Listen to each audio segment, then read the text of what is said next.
Let's go on to the riots that we've been reading about. We get all of the news here, but you tend to get out of the habit of turning the news, the BBC on in the mornings and picking up the paper. Can you tell us a bit more what's happening in your constituency? Because I should imagine that you're probably a region with more statues than anywhere else in England. I think my constituency's got more statues and more blue plaques than any other constituency in the country. Yep.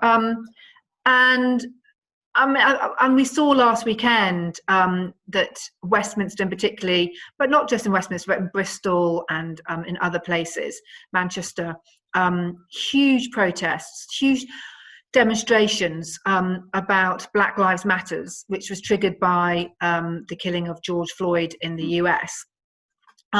There's more plans apparently this weekend for further protests. I think people are concerned about the social distancing, which I can really understand, but that does not detract from the message. And I think we've got to the stage now where we've probably played too much lip service to the whole cause over the last 10 years, and that we haven't really moved on. There's still not enough people from BAME backgrounds in senior positions.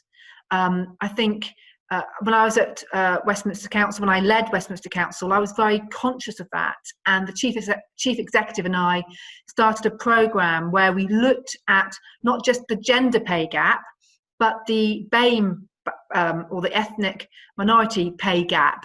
And it was appalling. The women pay gap was bad enough, but the BAME was hang your head in shame levels.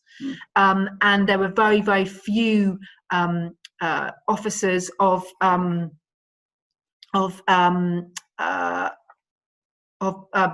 Black or Asian or ethnic minority backgrounds in even middle management.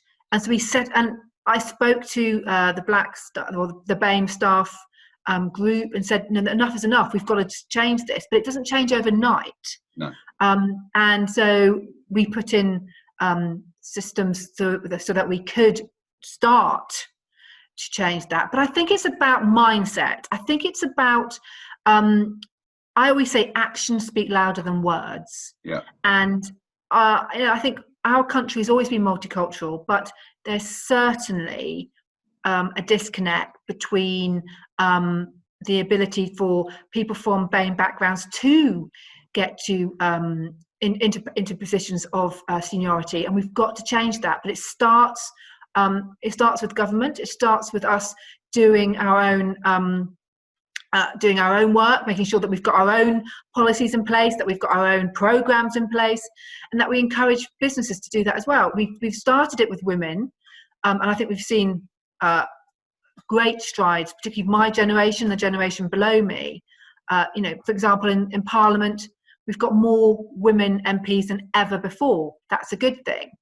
I would say we certainly haven't got enough MPs of BAME background, particularly in my party. It's starting, but we've really got to strive on this.